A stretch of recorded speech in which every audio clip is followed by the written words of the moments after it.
कई लोग कहते हैं गुरुजी क्या दूध चढ़ाना जरूरी है शंकर पर? कई लोग कहते हैं गुरुजी क्या दही चढ़ाना जरूरी है शंकर पर? शहद चढ़ाना जरूरी है? घृत चढ़ाना जरूरी है? शक्कर चढ़ाना जरूरी है?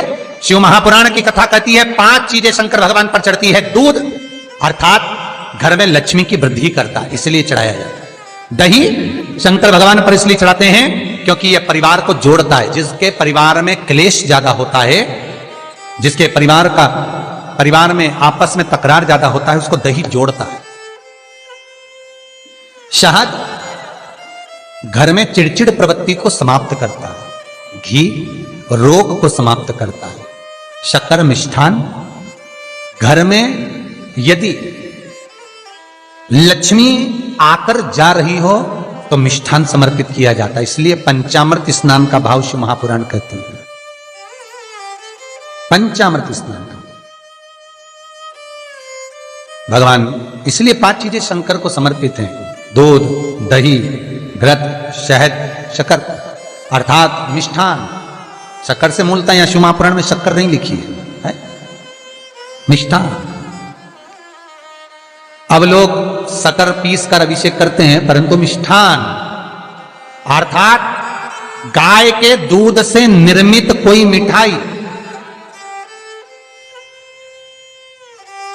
और उस मिठाई से भगवान शंकर का अभिषेक।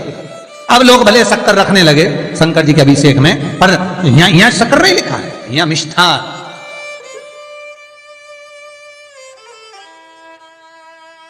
हमारे यहां सहज भाषा में कहते थे उसको खांड अर्थात मीठा।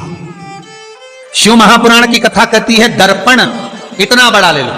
बंदर वाला अगर दर्पण वाली नहीं तो इतना बड़ा दर्पण लो, हनुमान जी के मंदिर में जाकर, क्योंकि हनुमान शंकर का ही अवतार है। हनुमान जी के मंदिर में जाकर हनुमान जी के उल्टे पांव का थोड़ा सा सिंदूर, चरण का थोड़ा सा सिंदूर एक कागज में लेकर आ जाइए। और हनुमान जी के छोटे भाई, हनुमान जी 6 भाई हैं, उसमें गतिमान, हनुमान जी के छोटे भाई गतिमान का नाम लो और गतिमान का नाम लेकर उस दर्पण पर सिंदूर से त्रिशूल बना दो। सिंदूर से त्रिशूल बनाकर उस दर्पण को घर के बाहर, दर्पण का मुख बाहर की ओर, ऐसे बाहर की ओर मुख कर कर दर्पण को घर के बाहर या दरवाजे पर, बिल्डिंग पर, ऊपर जाली में, फ्रंट में कहीं पर भी उसको लगा दीजिए। महाराज केवल शंकर का स्मरण कर कर, गतिमान का नाम लेकर, हनुमान के उल्टे पांव का सिंदूर का त्रिशूल बनाकर जो दर्पण को लगा देता है, आपको 1 महीने के अंदर अंतर मालूम पड़ जाएगा कि पिछले जो महीने निकले हैं उस महीने का अंदाजा लगाना कि घर में लोग कितने बीमार पड़ते थे और इस दर्पण को लगाने के बाद बीमारी कम हुई कि नहीं हो कम तो ठंडा कर देना, क्या जा रहा है, पर करके जरूर देखना। विश्वास रखकर करोगे, भगवान शिव का अनुमोदन कर कर, भगवान शंकर पर विश्वास रखकर करोगे तो बीमारी घेर नहीं सकती। अकाल मृत्यु हो मरे जो काम करे चंडाल का, काल उसका क्या बिगाड़े जो भक्त हो महाकाल का। शंकर की आराधना करने वाला, शिव का स्मरण करने वाला, शिव को निवेदन करने वाला, शिव अर्चना में डूबने वाला, शिव का अनुमोदन करने वाला कभी दुखी नहीं हो सकता। तो शिव महापुराण की कथा कहती है शंकर को जितना जल प्रिय नहीं, शंकर को जितना बेल प्रिय नहीं, शंकर को जितना शमी प्रिय नहीं, शंकर को जितना दूध दही प्रिय नहीं, शंकर को अगर कुछ प्रिय है तो सत्य प्रिय है। सत्यम शिवम सुंदर। इसीलिए हमारे यहां शास्त्र कहता है ब्रह्मा जी केतकी के फूल को लेकर आए, उसने झूठ बोला। ब्रह्मा जी गाय को लेकर आए, शंकर भगवान के सम्मुख में झूठ बोला। ब्रह्मा स्वयं झूठ बोले तो सिर कटा। कर्मनाशा नदी प्रकट हुई। और शिव महापुराण की कथा कहती है शंकर को सत्य प्रिय है, अगर झूठ बोला है। इसीलिए शिव महापुराण का स्पष्टीकरण किया जाए, वर्णन किया जाए तो पहले के समय में अदालत नहीं होती थी, पहले के समय में पंचायत नहीं हो सकती थी, पहले के समय में कोई सभाएं नहीं होती थी, पहले के समय में कोई निर्णायक मंडल नहीं होता था, पहले के समय में केवल एक निर्णय होता था। गांव के लोग ले जाकर शंकर के मंदिर में खड़ा कर देते थे और कहते थे उठा गंगा जली, और कहते तूने ऐसा नहीं किया। गंगा जली उठाकर कह दे कि तूने ऐसा नहीं करा।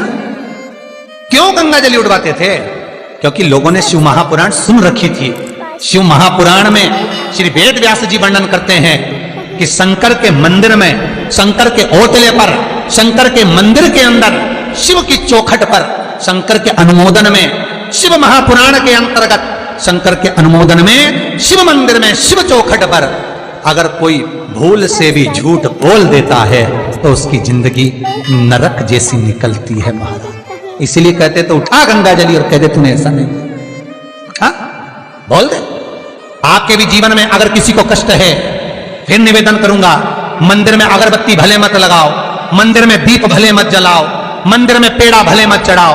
अगर आपके मोहल्ले में, आपके पड़ोस में, आपके परिवार में, आपके नजदीक में अगर कोई दुखी है, कष्ट में है, उसको यदि प्रेम की वाणी भी बोल ली है, एक रोटी भी प्रेम की खिला दी, किसी के चेहरे पर इस्माइल ला दी, तो मंदिर में दिया जलाने के बराबर है साहब। मंदिर में दीप जलाने के लिए बेलपत्र भगवान माता पार्वती के अश्रु से है, रुद्राक्ष भगवान शंकर के अश्रु से है, शमी पत्र उमा और महेश्वर भगवान शंकर के विग्रह के सुख से जो जल प्रकट हुआ है, उस जल से शमी की उत्पत्ति है महाराज। दोनों के मिलन से, दोनों के मिलन से। जैसे एक मुखी से लेकर 14 मुखी तक रुद्राक्ष होते हैं, आपको पहले भी कथा में कहा, एक मुखी से लेकर 14 मुखी तक रुद्राक्ष होते हैं। सभी रुद्राक्ष का अपना अपना एक मंत्र होता है, अपनी अपनी एक साधना होती है जिसके अनुसार रुद्राक्ष काम करता है। एक मुखी रुद्राक्ष लक्ष्मी की वृद्धि के लिए होता है। कभी मौका मिले तो एक मुखी रुद्राक्ष का दर्शन करना। पर एक मुखी रुद्राक्ष जितना छोटे से छोटा होता है, जितना छोटे से छोटा होता है, उतना सुख दे। एक मुखी रुद्राक्ष लक्ष्मी की वृद्धि के लिए होता है, कार्य सिद्धि के लिए होता है। कोई भिखारी से भिखारी, गरीबड़े से गरीबड़ा भी अगर धारण कर ले, उसके घर में एक मुखी रुद्राक्ष अगर प्रवेश कर जाए तो सुख का अनुभव करा देता है, संपदा का अनुभव कराता है, सरस्वती का भाव प्रकट करता है, वैभव का भाव देता है। एक मुखी रुद्राक्ष का मंत्र है ओम ह्रीं नमः, ओम ह्रीं नमः। ये लक्ष्मी के लिए होता है। दो मुखी रुद्राक्ष बांधा को हरता है। कोई तकलीफ आ रही है, कोई प्रशासनिक कार्य है, कोई काम नहीं हो रहा, फाइल आगे नहीं बढ़ रही, बहुत तकलीफ आ रही है, तो दो मुखी रुद्राक्ष जो व्यक्ति धारण करता है उसका कार्य सफल होता है। दो मुखी रुद्राक्ष का मंत्र है ओम नमः। दो मुखी रुद्राक्ष का शिव महापुराण में जो मंत्र दिया है ओम नमः। विदेश्वर संहिता के अंतर्गत शिव महापुराण में रुद्राक्ष के 14 मुखी रुद्राक्ष के मंत्र दिए हुए हैं। आप शिव महापुराण नहीं पढ़ सकते तो मंत्र लिख लें। दो मुखी रुद्राक्ष का मंत्र है ओम नमः। 3 मुखी रुद्राक्ष विद्या प्राप्ति के लिए होता है। कैसा भी अनपढ़ से अनपढ़ व्यक्ति हो, जिसको विद्या में रुचि ना हो, पढ़ ही नहीं पा रहा हो, चित्त वृत्ति ही ना लग रही हो, मन ही ना लग रहा हो, परसेंट कम से कम होते जा रहे हो, 3 मुखी रुद्राक्ष उस बच्चे के गले में लाल धागे में डाल दीजिए। नहीं डाल सकते तो बच्चे के कमरे में जहां वो पढ़ता है, विद्याध्ययन करता है, उसके कमरे में लगा दीजिए। 3 मुखी रुद्राक्ष का मंत्र है ओम क्लीं नमः, ओम क्लीं नमः। ये 3 मुखी रुद्राक्ष का मंत्र है। इन मंत्र को कैसे सिद्ध करना है वो आपको 14 मुखी के रुद्राक्ष के पूर्ण होने पर वर्णन करते हैं। 3 मुखी रुद्राक्ष का वर्णन है ओम क्लीं नमः। 4 मुखी रुद्राक्ष खोई हुई वस्तु को प्रदान कर देता है महाराज। यदि कोई वस्तु आपकी खो गई है, कोई सामान आपका रखा गया नहीं मिल रहा, 4 मुखी रुद्राक्ष को एक चावल की कटोरी में, अक्षत की कटोरी में घर के केंद्र बिंदु में रख दीजिए महाराज। 4 मुखी रुद्राक्ष 2 रात्रि तक रखा रहेगा। तीसरी रात्रि को खोई हुई वस्तु आपके घर में कहीं पर भी प्राप्त हो जाएगी, पर होगी, मालूम पड़ जाएगा कि वस्तु यहां है।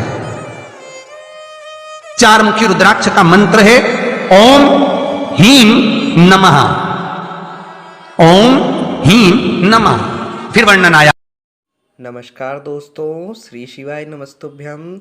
अगर आपको ये वीडियो अच्छी लगी हो तो कृपया इसे लाइक करें एवं अपने परिवार गणों के साथ इस वीडियो को शेयर करें एवं प्रदीप जी मिश्रा के द्वारा बताए गए सभी उपायों को ज़्यादा से ज़्यादा जनसंख्या तक पहुंचाने में हमारी मदद करें।